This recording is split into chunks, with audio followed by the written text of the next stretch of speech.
proceeding photosynthesis, and we are studying about the factors which are affecting on the rate of photosynthesis. Last lecture में हम लोगों ने C4 cycle complete किया, क्रान्स anatomy complete किया। अब हम इस चैप्टर का लास्ट टॉपिक स्टडी करने जा रहे हैं, factors affecting rate of photosynthesis. देखिए, रेट ऑफ फोटोसिंथेसिस का मतलब होता है amount of oxygen evaporated per unit light. For example, अगर आपके पास में एक पर्टिकुलर प्लांट है, आप उस प्लांट पर लाइट इंसिडेंट करना शुरू कर देते हैं आर्टिफिशियली या फिर नेचुरली, तो एक पर्टिकुलर गिवन टाइम में, फॉर एग्जांपल 1 आवर तक आपने उस प्लांट को लाइट सप्लाई किया, कार्बन डाइऑक्साइड सप्लाई किया, वाटर सप्लाई किया, टेम्परेचर ऑप्टिमम रखा। ये फैक्टर्स के नाम है जो मैं आपको बोल रहा हूं, जैसा कि light, carbon dioxide, temperature, water. तो इन फैक्टर्स के वजह से 1 घंटे में वो प्लांट कितना ऑक्सीजन इवेपोरेट करता है, आपको ये काउंट करना पड़ेगा। ओके, फिर दूसरी मर्तबा सेम प्लांट पर एक्सपेरिमेंट परफॉर्म कीजिए और ये जो 4 फैक्टर्स हैं, carbon dioxide, light, temperature, water, इन चारों में से किसी एक फैक्टर की वैल्यू को कम कर दीजिए। कार्बन डाइऑक्साइड सप्लाई करना बंद कर दिया मान लीजिए आपने, फिर 1 घंटे तक चेक करना है कि कितना ऑक्सीजन उस प्लांट ने अब इवॉल्व किया। पहले ऑप्टिमम कार्बन डाइऑक्साइड आपने दिया, तब काउंट किया था आपने कि कितना ऑक्सीजन इवेपोरेट हुआ। अब आपने कार्बन डाइऑक्साइड का सप्लीमेंट बंद कर दिया और काउंट किया कि कितना ऑक्सीजन इवॉल्व हुआ। तो जाहिर सी बात है कि ये कार्बन डाइऑक्साइड फैक्टर फ्लक्चुएट हुआ। बाकी के फैक्टर पहले भी जैसे के वैसे थे, अब भी एज इट इज है। तो कार्बन डाइऑक्साइड के फ्लक्चुएट होने की वजह से ऑक्सीजन गैस के इवेपोरेशन में जाहिर सी बात है कमी आएगी। तो कितनी कमी आएगी ये आपको काउंट करना है, तब आपको पता चलेगा कि कौन सा factor photosynthesis, rate of photosynthesis पर अफेक्ट करता है। तो ज्यादा इसका बेसिक ना लेते हुए डायरेक्टली हम लोग टॉपिक पर आते हैं। देखिए, there are 2 categories of the factor. जितने भी फैक्टर रेट ऑफ फोटोसिंथेसिस पर असर करते हैं, अफेक्ट करते हैं, उन सभी फैक्टर को 2 मेजर कैटेगरी में डिवाइड किया गया। पहली कैटेगरी है बच्चों internal factors, internal factors, and second category is external factor. External को आप एक्सट्रिंसिक भी कह सकते हैं, एक्सट्रिंसिक फैक्टर्स, और जो इंटरनल फैक्टर्स हैं आप इसको इंट्रिंसिक फैक्टर भी कह सकते हैं। ये जो अल्टरनेट टर्मिनोलॉजीज होती है, इसको याद रखना बहुत जरूरी इसलिए है क्योंकि एग्जाम में जब क्वेश्चन बनता है तो वो दोनों में से किसी भी टर्म को क्वेश्चन में यूज कर सकते हैं। इंटरनल वर्ड भी यूज हो सकता है, इंट्रिंसिक वर्ड भी यूज हो सकता है, एक्सटर्नल की जगह एक्सट्रिंसिक वर्ड भी आ सकता है। तो आपको ये ध्यान में रखना है। अभी देखिए, इंट्रिंसिक फैक्टर जो है means internal factor. So this internal factor are under genetic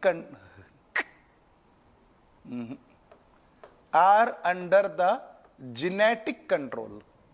मतलब ये प्लांट की जेनेटिक प्रॉपर्टी होती है। जो इंट्रिंसिक फैक्टर्स होते हैं, इन जेनेटिक प्रॉपर्टीज को चेंज नहीं किया जा सकता। एग्जाम्पल के तौर पे पहले मैं फैक्टर्स की लिस्ट यहां पे बना लूं। इंटरनल फैक्टर के एग्जाम्पल है size of leaf, shape of leaf. आप ये लिखते लिखते, जब मैं लिख रहा हूं ना, यहीं के ही याद कर लो इसको, तो बहुत आसान जाएगा आपके लिए। Shape of leaf. Number, next, number of leaves, orientation of leaves भी आएगा एक फैक्टर, और एक इंपॉर्टेंट फैक्टर है क्लोरोफिल कंटेंट, क्लोरोफिल कंटेंट। अब एक एक फैक्टर डिस्कस करते हैं अपन। हालांकि जेनेटिक फैक्टर हमको इंटरनल फैक्टर सिलेबस में नहीं है, लेकिन फिर भी इसके बारे में थोड़ी सी हाईलाइट जानकारी लेना हमारे लिए जरूरी है। Size of leaf, it is under the control of genetic material. Example, comparatively दो प्लांट की हम स्टडी करते हैं, एक है पीपल ट्री और मान लीजिए एक है आपके पास है पपाया ट्री।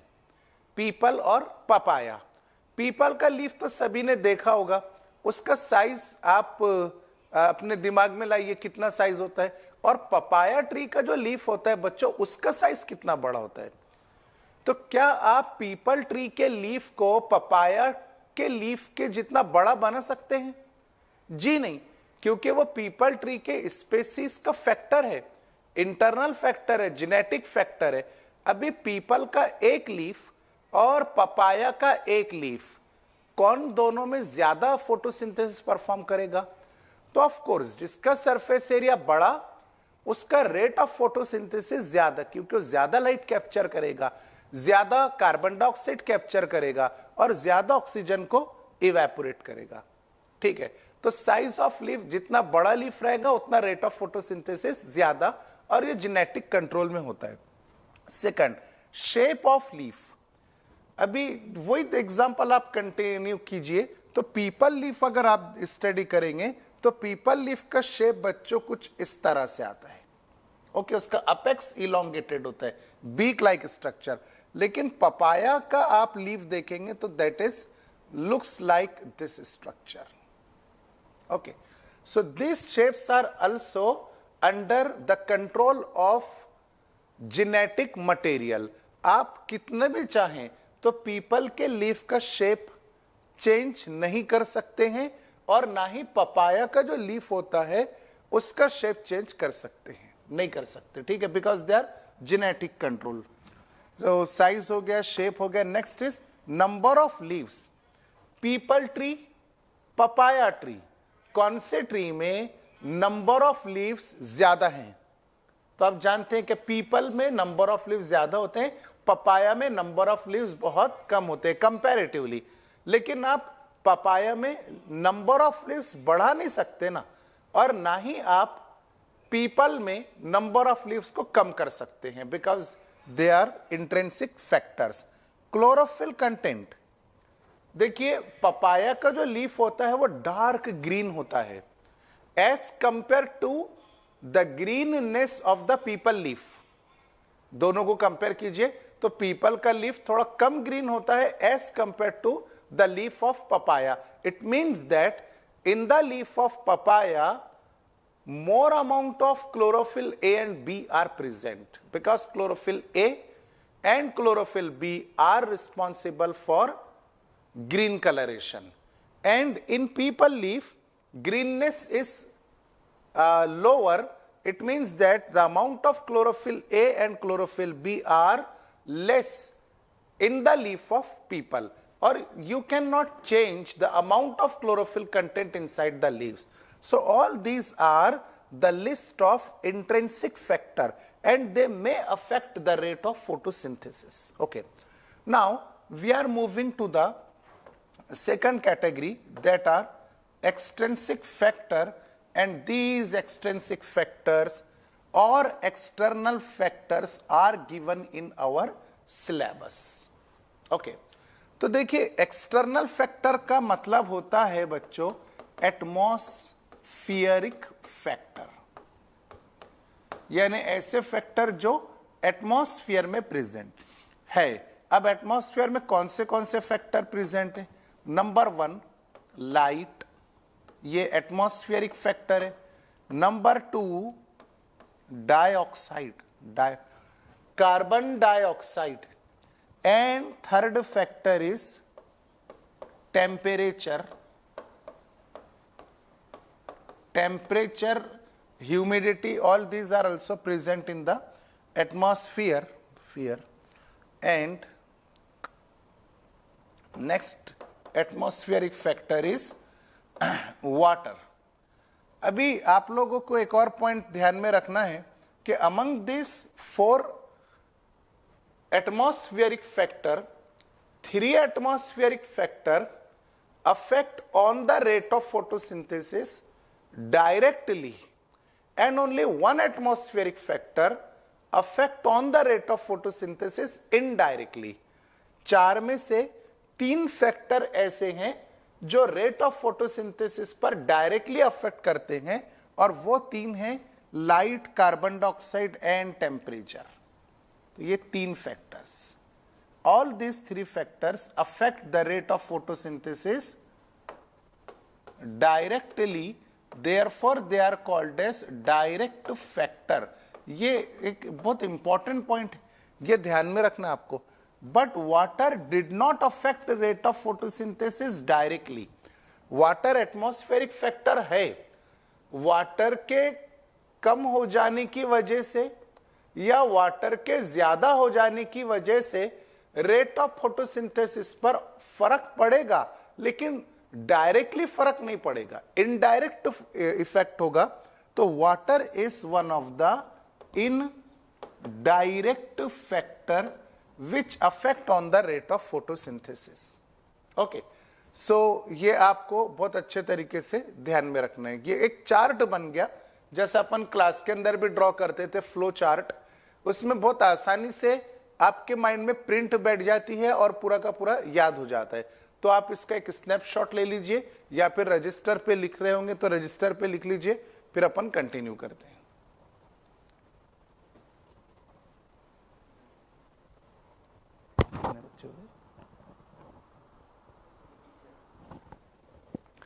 प्रेजेंटी सभी को देना है। प्रेजेंटी के अंदर कमेंट बॉक्स में यस सर लिख करके आप जैसे प्रेजेंटी देते हैं वैसी प्रेजेंटी दे दीजिए, ठीक है। अब आगे बढ़ते हैं। ओके, तो नेक्स्ट थिंग, अब we are studying one each factor, that is light, carbon dioxide, temperature and water, one by one. Syllabus में एक्सट्रिंसिक फैक्टर है, इसलिए हम एक्सटर्नल फैक्टर को ही डिटेल में इलेबोरेट करेंगे। तो सबसे पहला अपन स्टडी करेंगे लाइट, फिर उसके बाद कार्बन डाइऑक्साइड, फिर temperature and finally what, water. Okay, तो first atmospheric external factor is light। As far as light is concerned, there are 3 parameters of the light which affect on the photosynthesis। Light के 3 factor या 3 parameters हैं। The first parameter is quality of light, second parameter is quantity of light, and third parameter is duration of light। तो light को अपन ने 3 factor में split किए, quality of light, quantity of light and duration of light. देखिए, quality का मतलब होता है बच्चों वेवलेंथ, तो आपको आसानी से याद रहे इसलिए मैं ब्रैकेट में सिंबल बना रहे हूं, lambda, which is a symbol of wavelength. तो आप जानते हैं कि visible spectrum consisting on 7 different colors: violet, blue, green, yellow, orange and red। each color have its own wavelength। which wavelength is affecting on the photosynthesis? ये जो visible spectrum का 7 colours में आपके सामने बताया हूं, ये याद रखना है आपको एक पॉइंट जो मैं अभी बोल रहा हूं कि 760 नैनोमीटर एक्सट्रीम रेंज है रेड का, और 390 है ब्लू वायोलेट का। तो violet to red means 390 to 760 nanometer, 390 to 760 nanometer, ये जो वेवलेंथ का रेंज होता है बच्चों, it is called as PAR। PAR का full form photosynthetically active radiation. आप भी एक मर्तबा इसको रिवाइज कर दीजिए, फोटोसिंथेटिकली एक्टिव रेडिएशन का रेंज कहां से कहां तक होता है? 390 नैनोमीटर से 760 नैनोमीटर। अगर राउंडेड ऑफ इसे किया जाए तो आप इसका वैल्यू ले सकते हैं 400 नैनोमीटर टू 700 नैनोमीटर, क्योंकि आपको विजिबल स्पेक्ट्रम के जो एक्सट्रीम्स हैं उसके अंदर रहना है, मतलब 390 से ऊपर और 760 के अंदर जाना है, ठीक है। तो this is PAR।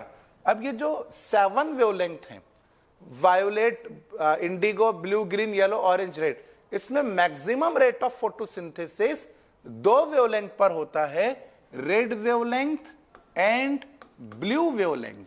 So red and blue are responsible to carry the maximum rate of photosynthesis and negligible rate of photosynthesis occur on the green radiation।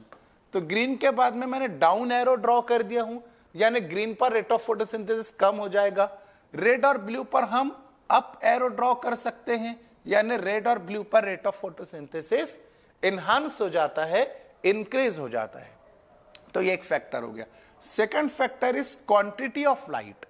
ये क्वांटिटी का स्टूडेंट्स मतलब होता है number of photons, and number of photon is called as intensity of light. मान लीजिए कि आपके पास में पपाया का लीफ है, उस लीफ पर 50 फोटॉन इंसिडेंट हुए, 50 फोटॉन इंसिडेंट हुए, इक्वेशन नंबर 1। उसी लीफ के ऊपर 100 फोटॉन्स इंसिडेंट हुए, 100 फोटॉन इंसिडेंट हुए, इक्वेशन नंबर 2। आप क्या कहना चाहेंगे कि इक्वेशन 1 में रेट ऑफ फोटोसिंथेसिस ज्यादा होगा या इक्वेशन 2 पर रेट ऑफ फोटोसिंथेसिस ज्यादा होगा? Exactly, very good. इक्वेशन 2 पर रेट ऑफ फोटोसिंथेसिस इसलिए ज्यादा होगा क्योंकि नंबर ऑफ फोटॉन ज्यादा इंसिडेंट हुए, तो नंबर ऑफ क्लोरोफिल ज्यादा एक्साइट हो गए, साइक्लिक नॉन साइक्लिक फोटोफॉस्फोराइलेशन, ज्यादा एटीपी, ज्यादा NADPH2 तैयार करेगा, कार्बन डाइऑक्साइड ज्यादा ग्लूकोज उधर तैयार करेगा, मतलब डार्क रिएक्शन में। लेकिन रियलिटी ये है, ये तो सही बात है जो अभी हमने कंक्लूजन ड्रॉ किए कि as intensity of light is increases then rate of photosynthesis is also increases, means intensity is directly proportional to the rate of photosynthesis, but up to certain limit। पहले 50 फोटोन इंसिडेंट हो रहे थे, उसके बाद आपने मान लीजिए कि 10 करके फोटोन इंक्रीज किया, 50, 60, 70, 80, 90, 100। तो रेट ऑफ फोटोसिंथेसिस भी इंक्रीज 100 तक इंक्रीज हुआ। अब यहाँ पे 100 नंबर ऑफ फोटॉन्स जो है बच्चों, ये लिमिट हो गई, एक्सट्रीमिटी हो गई।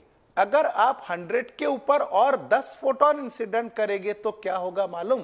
क्लोरोफिल मॉलिक्यूल डैमेज हो जाएगा, क्लोरोफिल मॉलिक्यूल का फोटो ऑक्सीडेशन हो जाएगा। देखिए इधर साइड में एक्सप्लेन करता हूं, यह है आपका फोटो सिस्टम। फोटो सिस्टम 1 हो या फोटो सिस्टम 2 है, वो उससे अपने को मतलब नहीं।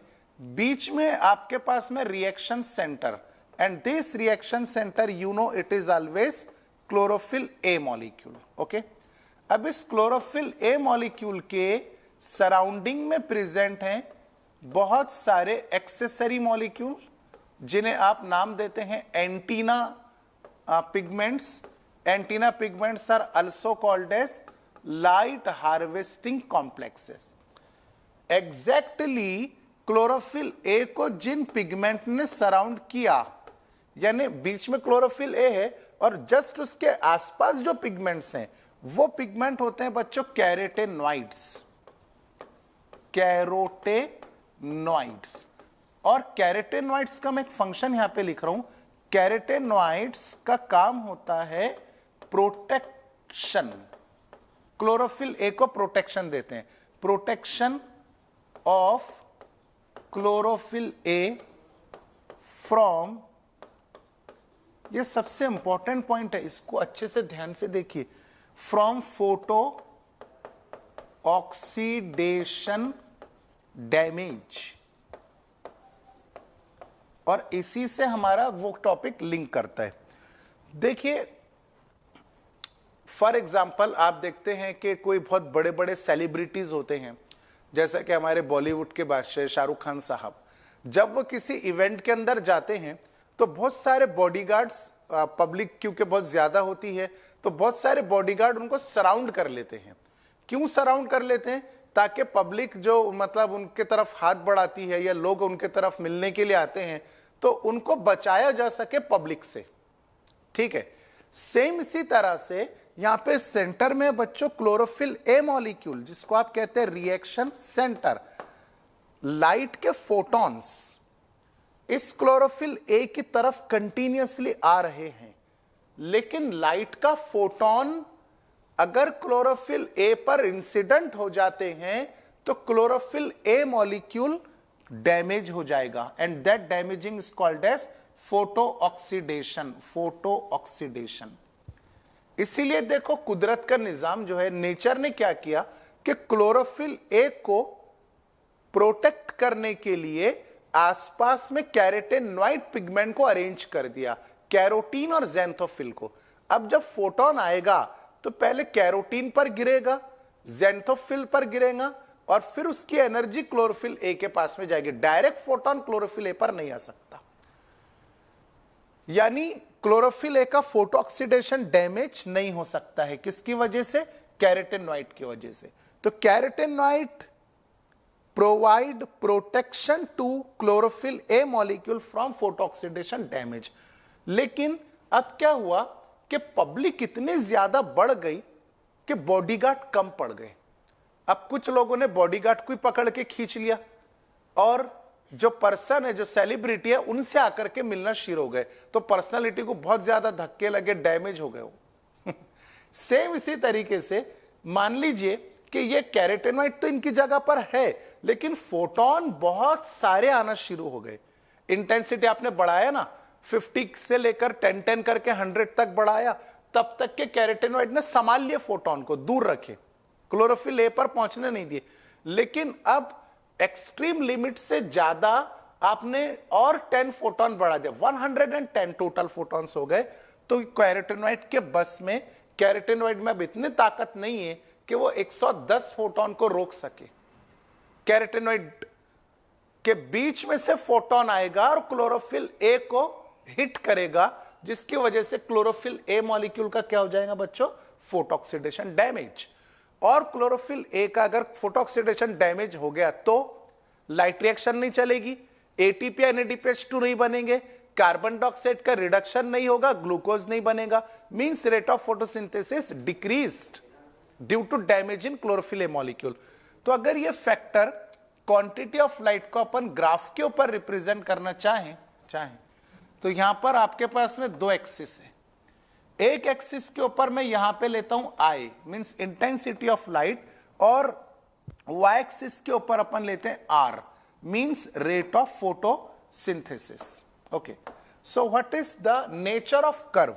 ये इंटेंसिटी आपके पास में 50, फिर 10 से इंक्रीज किया आपने 60, 70, 80, 19, 20, 80, 90 एंड 100। तो सपोज कीजिए कि यहां पर 100 वैल्यू आ गया, 110, 120 एंड सो ऑन।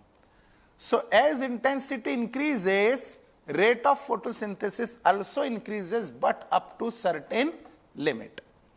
ये nature of curve क्या बता रहे हैं कि इंटेंसिटी बढ़ाओगे तो फोटोसिंथेसिस का रेट भी बढ़ेगा, लेकिन कब तक? 100 तक। लेकिन 100 के बाद अब फोटो ऑक्सीडेशन डैमेज शुरू हो गया तो आपका कर्व आएगा parallel to the X axis, means rate of photosynthesis get constant.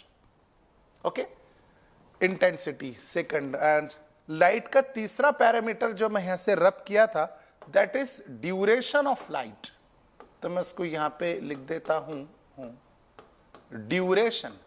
And duration of light having very less effect on the photosynthesis, or you can say that duration of light having no effect on the rate of photosynthesis, because duration of light is required for opening of the flower, which is called as photoperiod, photoperiodism।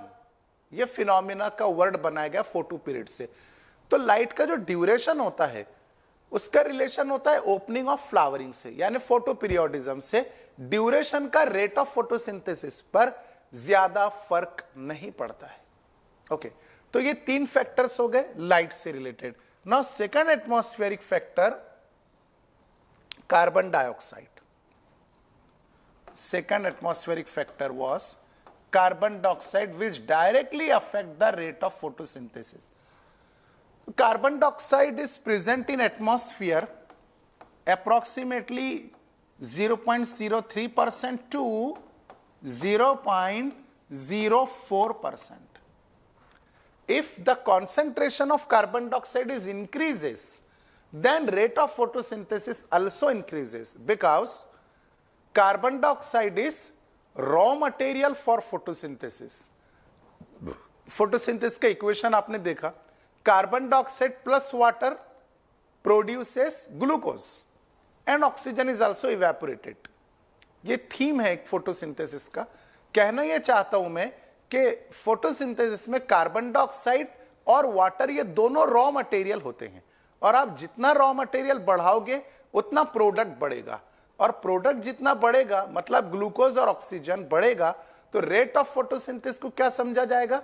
Increases. समझ में आ रही ना बात?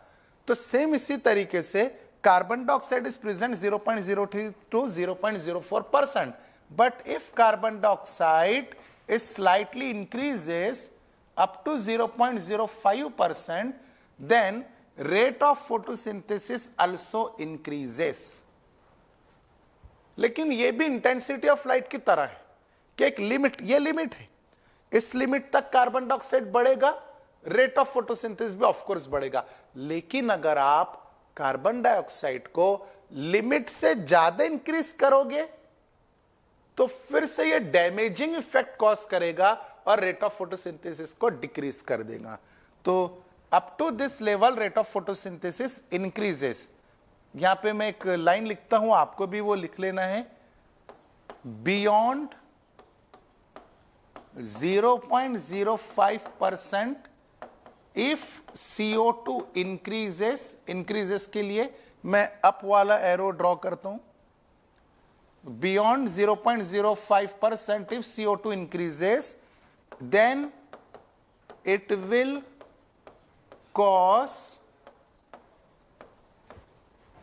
damaging effect, and then rate of photosynthesis get fall down. This is about the carbon dioxide. फिर इसमें NCERT book के अंदर एक पॉइंट है, limitation of C4 and C3 plant.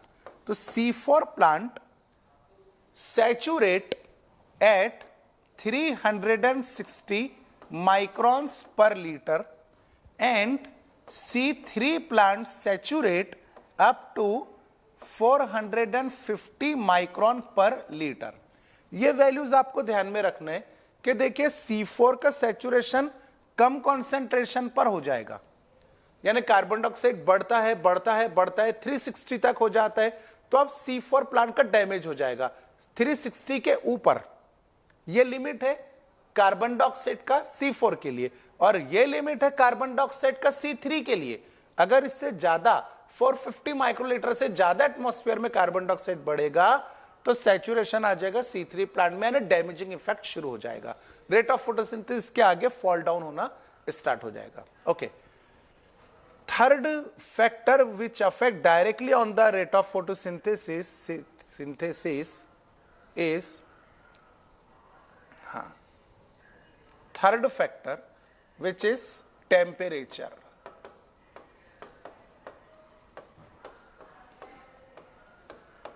Temperature देखिए, बायोमोलिक्यूल चैप्टर में हम लोगों ने देखा कि every enzyme require optimum temperature for its function. Her enzyme को अपना फंक्शन परफॉर्म करने के लिए ऑप्टिमम टेम्परेचर चाहिए। 40 डिग्री एक उसने कॉमन टेम्परेचर हमको बुक में दिया था, लेकिन ये एडाप्टेशन पे डिपेंड करता है कि कौन से प्लांट्स को रीजन के मुताबिक कितना ऑप्टिमम टेम्परेचर चाहिए, वो अपन देखेंगे।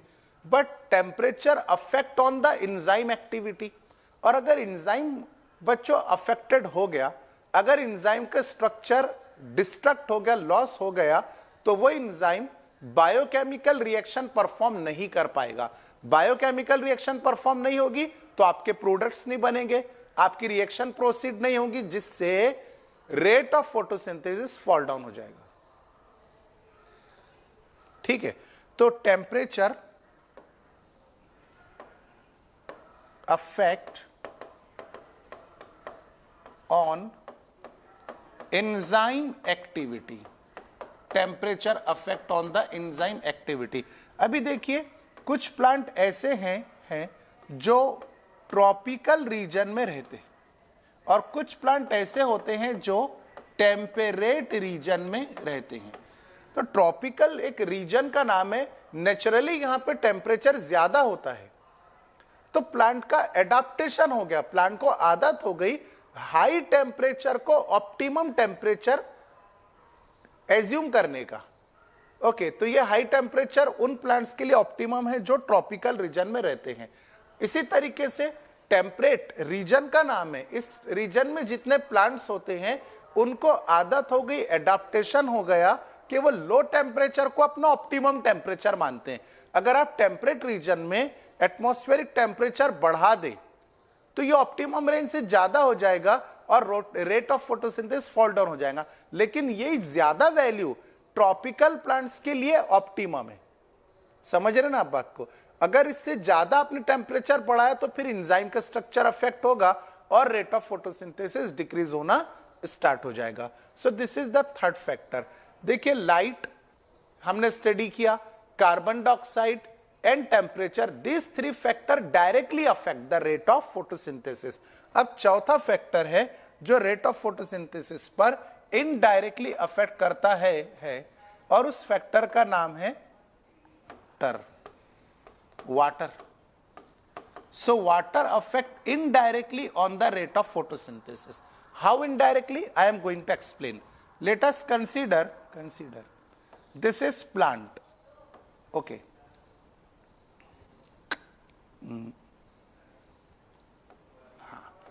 Root, stem and leaf. Okay. Water is present in the soil. Okay. This water is absorbed by the root and through the xylem water is moving into the leaf. By the process of turgidity, the guard cell of stomatas, these guard cell become turgid and guard cell open the stomatal pore. If stomatal pore get open, then water get evaporated out from the leaf in the atmosphere. At the same time, जब stomata के guard cell turgid होते हैं तो stomata open होगा, stomata के बीच में जो सुराख है स्टोमेटल पोर ओपन होगा, तब कार्बन डाइऑक्साइड भी अंदर आने स्टार्ट हो जाएगा। यानी कार्बन डाइऑक्साइड के एंट्री के लिए स्टोमेटा के गार्ड सेल का टर्जिड यानी पानी से भरा होना जरूरी है। अब देखिए थोड़ी देर के लिए हम समझते हैं कि समर सीजन है और सॉइल वाटर यानी मिट्टी के अंदर जो वाटर है वो बहुत कम हो गया, खत्म हो गया, तो रूट वाटर को एब्जॉर्ब नहीं करेगी, वाटर ऊपर नहीं जा पाएगा, वाटर लीफ तक नहीं पहुंचेगा, गार्ड सेल के अंदर भी नहीं जाएगा, तो दोनों भी गार्ड सेल पानी से खाली रहेंगे यानी फ्लैक्सिड रहेंगे। और अगर गार्ड सेल टर्जिड नहीं हुए तो स्टोमेटा ओपन नहीं होगा, स्टोमेटा ओपन नहीं होगा तो कार्बन डाइऑक्साइड इंटर नहीं हो पाएगी, कार्बन डाइऑक्साइड इंटर नहीं होगी मतलब रॉ मटेरियल इंटर नहीं हुआ तो रेट ऑफ फोटोसिंथेसिस डिक्रीज हो जाएगा, अफेक्टेड हो जाएगा। तो वाटर के वजह से स्टोमेटा पे पहले फर्क पड़ा और स्टोमेटा के बंद रहने की वजह से कार्बन डाइऑक्साइड नहीं आ पाई और कार्बन डाइऑक्साइड के ना आने की वजह से रेट ऑफ फोटोसिंथेसिस असरअंदाज हुआ, अफेक्टेड हो गया। तो इसलिए कहते हैं कि water affect the rate of photosynthesis but indirectly. So water is a indirect factor who affect on the photosynthesis indirectly. Okay, so these are all about the factor affecting rate of photosynthesis. अब सबसे last में 1 या 2 minute के अंदर आपको revise कर दूं, ब्लैकमैन्स law of limiting factor, और 2 ही मिनट बाकी अपने पास। ओके, एफ ब्लैकमैन नाम के एक साइंटिस्ट थे, इन्होंने बताया कि लिमिटिंग फैक्टर किसे कहते हैं। देखिए, डायरेक्ट फैक्टर बच्चों 3 हैं, एक है कार्बन डाइऑक्साइड, एक है लाइट और एक है टेम्परेचर। तो हम इन्हीं को कंसीडर करते हैं। अगर ये तीनों फैक्टर्स अपनी अपनी ऑप्टिमम रेंज में है, लाइट का अपना ऑप्टिमम रेंज होता है, कार्बन डाइऑक्साइड का अपना एक ऑप्टिमम रेंज है, टेम्परेचर का अपना खुद का एक ऑप्टिमम रेंज है। If all this 3 factors are present in their optimum range, then rate of photosynthesis is increases, R is increases. Okay. लेकिन अगर ये 3 फैक्टर्स में से मान लीजिए कि कोई 2 फैक्टर अपनी अपनी ऑप्टिमम रेंज में है और तीसरा फैक्टर ऑप्टिमम रेंज से कम हो गया, मान लीजिए कि लाइट ऑप्टिमम है, कार्बन डाइऑक्साइड भी ऑप्टिमम है, पर टेम्परेचर ऑप्टिमम रेंज से लो हो गया, तो रेट ऑफ फोटोसिंथेसिस इंक्रीज नहीं होगा, रेट ऑफ फोटोसिंथेसिस कांस्टेंट हो जाएगा, उस वक्त तक नहीं बढ़ेगा जब तक टेम्परेचर अपने ऑप्टिमम रेंज में ना आ जाए। तो पहले तीनों अपनी अपनी ऑप्टिमम रेंज में थे, रेट ऑफ फोटोसिंथेसिस बढ़ते जा रहा था। अब 2 ऑप्टिमम रेंज में है, टेम्परेचर ऑप्टिमम से कम हो गया, रेट ऑफ फोटोसिंथेसिस कांस्टेंट हो गया। रेट ऑफ फोटोसिंथेसिस बढ़ेगा, पर कब? जब टेम्परेचर अपने ऑप्टिमम रेंज में आएगा। मतलब कहना यह चाह रहा हूं बच्चों कि रेट ऑफ फोटोसिंथेसिस का इंक्रीज होना यह कौन से फैक्टर के हाथ में है? टेम्परेचर के, क्योंकि टेम्परेचर ऑप्टिमम से लो आ गया। तो जो फैक्टर ऑप्टिमम रेंज से लो हो जाता है वो रेट ऑफ फोटोसिंथेसिस को डिसाइड करता है, and that factor is called as limiting factor. Limiting factor, the factor which decide the rate of photosynthesis is called as limiting factor.